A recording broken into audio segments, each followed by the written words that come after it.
água mais escura que o normal no rio Tietê assusta os moradores da cidade de Salto. Funcionários da Santa Casa de Sorocaba fazem manifestação. Eles pedem a liberação de assembleia na unidade e melhorias no trabalho. Em São Roque, a prefeitura apresentou o resultado da auditoria realizada na Santa Casa.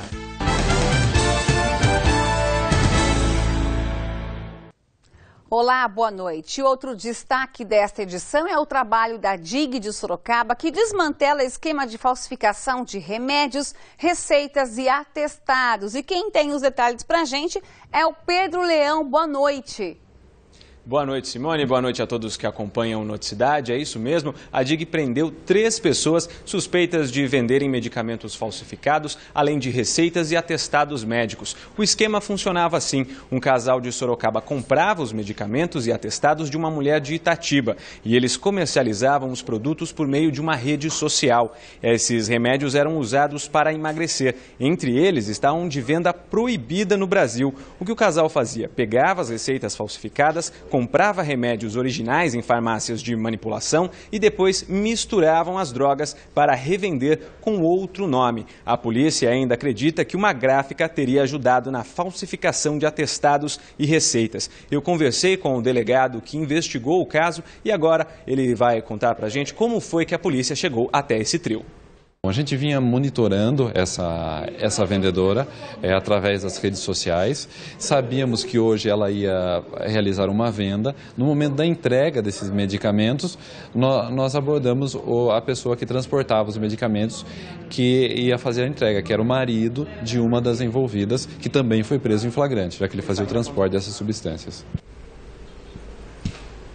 E olha, aqui na DIG de Sorocaba, os medicamentos ainda estão expostos aqui, como a gente pode observar. Esses 3 suspeitos agora serão indiciados por falsificação de atestados e documentos, falsidade ideológica e crime contra a saúde. Se condenados, eles podem pegar até 20 anos de prisão. E ainda falando sobre crimes no meio da saúde, na tarde de hoje foi ouvido o dono do laboratório fechado por irregularidades no início deste mês em Sorocaba.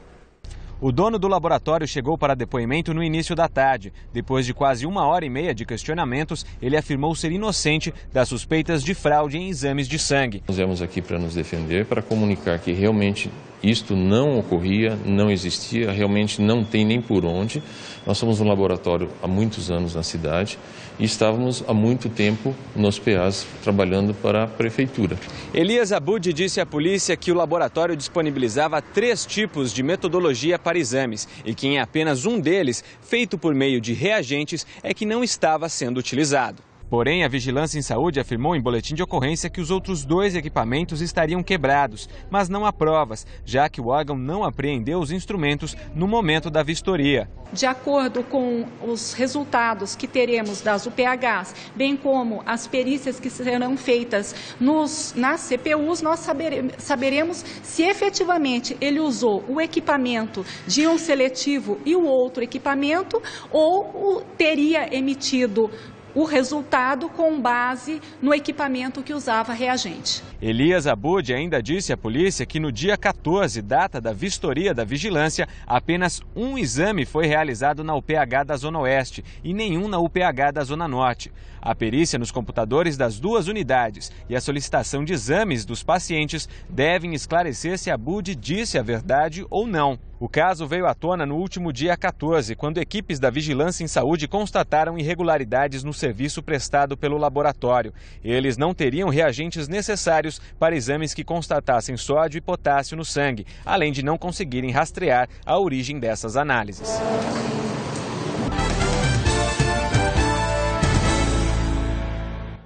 Funcionários da Santa Casa de Sorocaba protestaram hoje pela manhã. A manifestação começou na frente do hospital e terminou na Câmara Municipal. Os manifestantes foram até a Câmara Municipal. O Sindicato da Saúde protocolou uma carta no Legislativo. O documento é contra a proibição de assembleias dentro do hospital, caso não sejam comunicadas 10 dias antes. A determinação é do gestor da Santa Casa. Os funcionários também estão insatisfeitos com a estrutura de trabalho oferecida pelo hospital. Tipo UTI com 20 leitos, 2 trabalhadores, uma pessoa na limpeza, Os trabalhadores não têm atendimento médico quando se machucam, estão doentes dentro da Santa Casa, tem que sair de lá, ir para a Zona Leste, Zona Norte, procurar um atendimento. Uma empresa de Campo Limpo Paulista é responsável pela contratação de funcionários da Santa Casa. De acordo com Milton, vários deles não são registrados. O sindicato pede que a prefeitura assuma de uma vez o comando do hospital para evitar esse tipo de problema. Hoje ela está numa situação light, porque ela não é responsável por nada, porque ela não contrata trabalhadores, ela não demite. Se ela demitir o trabalhador não recebe nada, recebe os 11 meses, mas se ele tiver 15, 20, 10 anos, não recebe. Ele tem que procurar na justiça essa solução. Não é de hoje que a Santa Casa de Sorocaba é alvo de denúncias. Uma auditoria foi realizada entre os meses de julho e novembro desse ano. A investigação foi focada na gestão entre os anos de 2009 e 2013, período da antiga administração. Os diversos problemas do hospital geraram uma crise financeira profunda. Segundo a prefeitura, as dívidas da unidade ultrapassam os 50 milhões de reais. Também durante a sessão desta quinta-feira, o vereador Rodrigo Manga encaminhou um requerimento em busca de informações sobre a morte da paciente do Hospital Vera Cruz, Maria Aparecida Pinto do Nascimento, de 32 anos. Ele também disse que vai convocar a coordenadora da saúde mental, o secretário da saúde e um representante do Instituto Moriá para prestar esclarecimentos sobre o caso. O secretário vai dar esclarecimentos desse caso específico e de outros casos de denúncias que chegam ao nosso gabinete sobre a questão e sobre como estão o comportamento dos pacientes dentro do Hospital Vera Cruz e o processo de desinternação, que funciona em partes para alguns pacientes, mas nós temos visto, e a experiência tem mostrado isso, a prática tem mostrado, que nós não estamos conseguindo, o município não está conseguindo, os órgãos públicos não estão conseguindo desinternar total. Então tem pacientes que estavam no hospital, voltaram para a residência terapêutica, voltaram para suas casas e estão voltando para o hospital porque não conseguiram conviver em sociedade. Esta semana, a TV Sorocaba SBT mostrou que a paciente deu entrada na UPH da Zona Leste com ferimentos, mas não resistiu. O Instituto Moriá, que é responsável pela administração do hospital, abriu uma sindicância para apurar o que houve e afirma que não existe relato de agressões nos relatórios das equipes. E a Prefeitura de São Roque apresentou hoje resultados de uma auditoria feita na Santa Casa. O diretor de saúde de São Roque, atual gestor, o prefeito e um dos dois interventores falaram sobre a falta de transparência na administração dos últimos 5 anos. De acordo com a comissão interventora, serviços essenciais deixaram de ser prestados à população, mesmo com repasse mensal da prefeitura de R$1.200.000. Ainda de acordo com relatórios apresentados até agora, o valor é alto se comparado ao número de atendimentos e à qualidade deles. A intervenção completou 4 meses. Foram contratadas 3 empresas particulares para analisar a gestão administrativa, a parte física e estrutural da Santa Casa e, finalmente, fazer a auditoria geral. O levantamento só deve terminar na segunda quinzena de dezembro. E até agora já foi levantada uma diferença no caixa de R$5 milhões.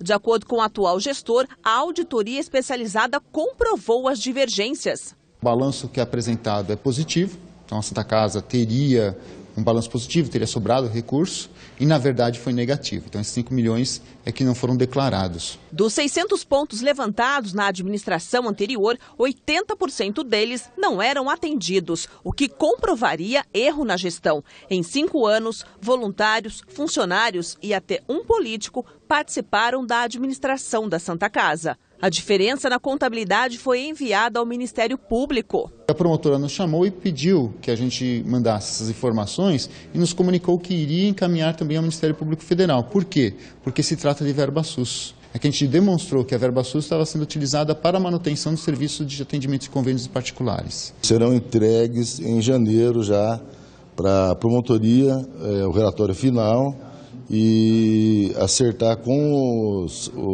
as outras empresas os outros detalhes que estão por findar. Após a intervenção, uma ambulância com UTI foi disponibilizada à Santa Casa e o número de atendimentos no pronto-socorro por dia aumentou de 250 para 400. Mesmo assim, ainda há 200 pessoas na fila para a cirurgia agendada. O hospital é referência também para moradores de Araçariguama, Alumínio e Mairinque. 300 funcionários dão suporte a 2.250 atendimentos por mês. A demanda e a administração anterior geraram dívida de 3 milhões, de acordo com o prefeito de São Roque. Passando esse final de ano, nós conseguindo fazer esses pagamentos de 13º, onde os custos aumentam um pouco. A partir de janeiro, nós estaremos chamando nossos fornecedores e fazendo todas as negociações. E ainda falando em saúde, o teto da UTI do Hospital São Vicente de Paulo desabou hoje à tarde em Jundiaí. Segundo a assessoria da unidade, o forro caiu porque era antigo. A ala foi interditada e a Defesa Civil chamada. Não havia pacientes na hora do acidente. Os funcionários que estavam lá não ficaram feridos.